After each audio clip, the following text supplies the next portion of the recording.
नमस्कार।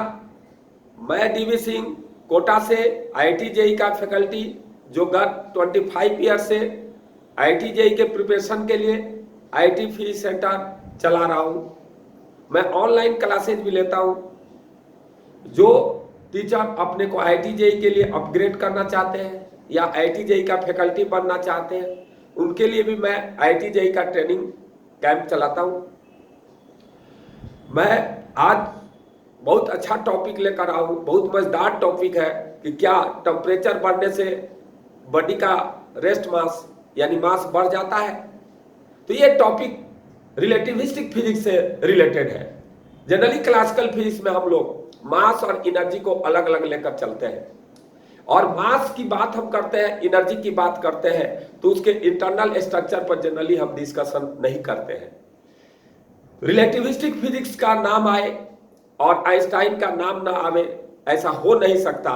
इसलिए मैं बता रहा हूं कि जब भी रिलेटिविस्टिक फिजिक्स का नाम आता है तो मन में एक आवाज गूंजने लगता है कि कमाल का एक साइंटिस्ट था आइंस्टाइन, जो हर चीज को एक नए ढंग से देखता था। आज लेकिन जब भी आइंस्टाइन का नाम आता है तो हर आदमी के मन में एक आपको इक्वेशन गूंजने लगता है, जो किताब के पेपर पर भी दिया हुआ रहता है। E equal to MC square, cover page पर भी दिया रहता है E equal to MC square. परंतु क्या है कि यह M क्या है यह भी जानना जरूरी है। यह E क्या है, तो ये फॉर्मूला में E टोटल एनर्जी बॉडी का, और टोटल एनर्जी क्या होता है, तो उसमें एक नाम दिया जाता है m0c स्क्वायर और plus kinetic energy is equal to MC square. अब यहां दो m आ गया, एक यह m है और यह एक m0 है। तो ये मास है कि यह मास है, ये भी इंपॉर्टेंट है। तो इसका जवाब बच्चे ढूंढ लेते हैं, आप भी ढूंढ लेंगे कि अरे भाई v स्पीड से बॉडी चल रहा है तो मास m है, और रेस्ट में है तो मास m0 है, इसीलिए इसको रेस्ट मास कहते हैं। जबकि ऐसी बात नहीं है। बॉडी की मास की जब भी बात होती है तो वह रेस्ट मास की ही बात होती है।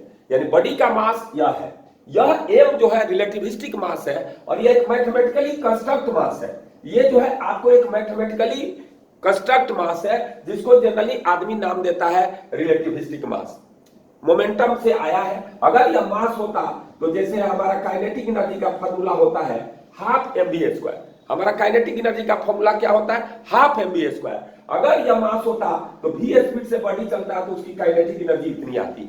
जबकि इसको हम जब तोड़ते हैं अपनी रिलेटिविस्टिक फिजिक्स के इक्वेशन के अनुसार तो यह नहीं आता है काइनेटिक एनर्जी। हाँ, मोमेंटम जो आता है वह mv आता है। इससे लोग समझता है मोमेंटम मास इनटू वेलोसिटी होता है।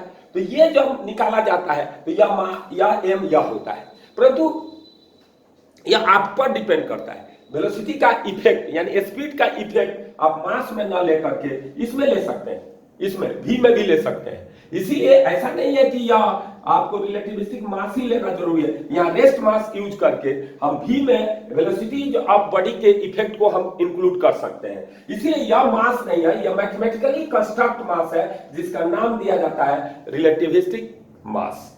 मास मींस रेस्ट मास। अब सवाल है कि क्या यार टेम्परेचर बढ़ने से बॉडी का मास बढ़ जाता है? ये तो यूनिक बात है। ऐसे सुन करके तो आपको भी गुस्सा आ रहा होगा, ऐसा कैसे हो सकता है? यस, अगर मैं बात करें यह बॉडी है और बॉडी को आपने गर्म कर दिया यानी हीट एनर्जी दिया। आप किसी बॉडी को गर्म करते हैं तो क्या करते हैं, उसको हीट एनर्जी देते हैं, और जैसे आप हीट एनर्जी इसको दोस्त देंगे तो इसकी एनर्जी बढ़ेगी। अब एनर्जी बढ़ेगी और टोटल एनर्जी यही है m0c square plus ke square. अब यह कब बढ़ता, जब स्पीड बढ़ता। लेकिन बॉडी को तो गर्म कर रहा है, हीट एनर्जी दे रहा है, तो उसकी टेम्परेचर बढ़ रही है, उसकी स्पीड तो बढ़ नहीं रही है, वो तो अभी भी रेस्ट में है।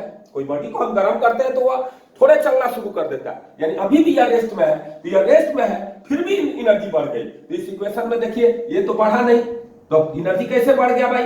तो ये C square, C speed of light होता है, जो एक अल्टीमेट स्पीड है जिसके बराबर कोई किसी चीज का स्पीड नहीं होता है, वह 3 × 10⁸ मीटर पर सेकंड होता है, और वह जो है कांस्टेंट है, सी तो कांस्टेंट है, तो ये सी की वैल्यू भी होती है आपको 3 × 10⁸ मीटर पर सेकंड। ये फिक्स क्वांटिटी है, ये आपका फिक्स क्वांटिटी है, मीटर पर सेकंड यहाँ लिखा है, मीटर पर सेकंड जो है यह फिक्स क्वांटिटी है आपको 3 × 10⁸ मीटर पर सेकंड।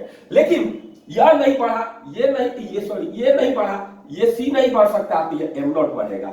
यानी टेम्परेचर बढ़ाइएगा, अगर हीट एनर्जी दीजिएगा तो उसकी एनर्जी बढ़ेगी, और एनर्जी बढ़ेगी तो उसका क्या बढ़ेगा? Rest mass. इसीलिए अगर इस बॉडी का टेम्परेचर 100 डिग्री सेंटीग्रेड है, इसका टेम्परेचर आपने 500 डिग्री सेंटीग्रेड कर दिया। अगर बॉडी का टेम्परेचर आपका 100 डिग्री सेंटीग्रेड है और आपने इसका टेम्परेचर बढ़ाकर 500 कर दिया, तो इसका रेस्ट मास इस पर अगर m1 था और इस पर m2 है, तो m2 बड़ा होगा m1 से, यानी इस बॉडी का रेस्ट मास 100 डिग्री पर जो है और 500 डिग्री सेंटीग्रेड पर है, तो 500 डिग्री सेंटीग्रेड पर रेस्ट मास ज्यादा होगा with respect to 100 degree centigrade. ऐसा बहुत जगह एग्जांपल देख सकते हैं। स्प्रिंग है, आपने खींचा तो वह स्प्रिंग को खींच कर कैसे रखें, तो उसमें तो स्पीड आया नहीं, तो वहां भी ये तो एनर्जी बढ़ेगा नहीं। कौन बढ़ा? तो यह एनर्जी कैसे बढ़ा भाई? कैसे बढ़ेगा? तो एम नॉट बढ़ेगा। तो एक खींचा हुआ स्प्रिंग है और एक जो है आपको रेस्ट, एक नेचुरल लेंथ में स्प्रिंग है जिसमें कंप्रेशन इलोंगेशन नहीं है। तो कंप्रेस्ड स्प्रिंग या इलोंगेटेड स्प्रिंग का रेस्ट मास नेचुरल लेंथ में जो स्प्रिंग है उससे ज्यादा होगा। आपकी माता जी सुबह सुबह उठ करके खाना बनाती हैं, तो खाना बनाने में क्या करती हैं? वह हीट एनर्जी प्रोवाइड करती है खाना को।